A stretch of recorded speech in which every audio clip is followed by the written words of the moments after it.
High!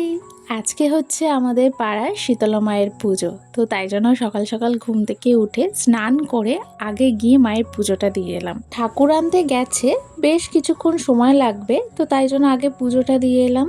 আর তারপরে তো কোনো ভিডিও করা হয়নি, কারণ আমার বাড়িতে সব বন্ধুরা এসেছিল, তাদের সাথে গল্প করতে করতেই সময় কেটে গেছে। মঞ্জুশ্রী আমাকে আলতা পরিয়ে দিচ্ছিল, তারপরে মামি বলল যে ওকে দিয়ে কেন আলতা পরাচ্ছিস, দে আমি পরিয়ে দিচ্ছি। তাই জন্য মামি আবার এই পায়ে আমাকে আলতা পরিয়ে দিল।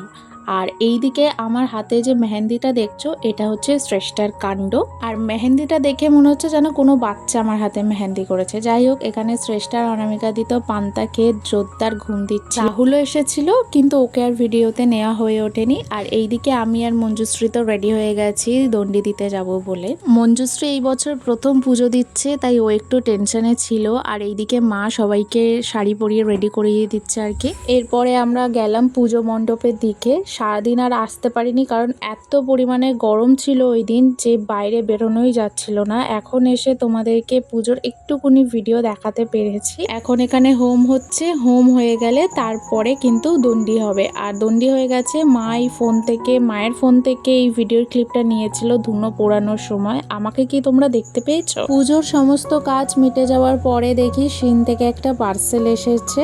আর এই পার্সেলটা কি আছে তোমাদেরকে দেখাচ্ছি। তার আগে দেখো একটু খেয়ে নিলাম সাবু মাখা। এরপরে রেডি হয়ে চলে গেলাম মণ্ডপের দিকে, কারণ এখন হবে মায়ের গান। তোমরা যারা আমার সাথে ডে 1 থেকে আছো, তারা তো সমস্ত কিছুই জানো।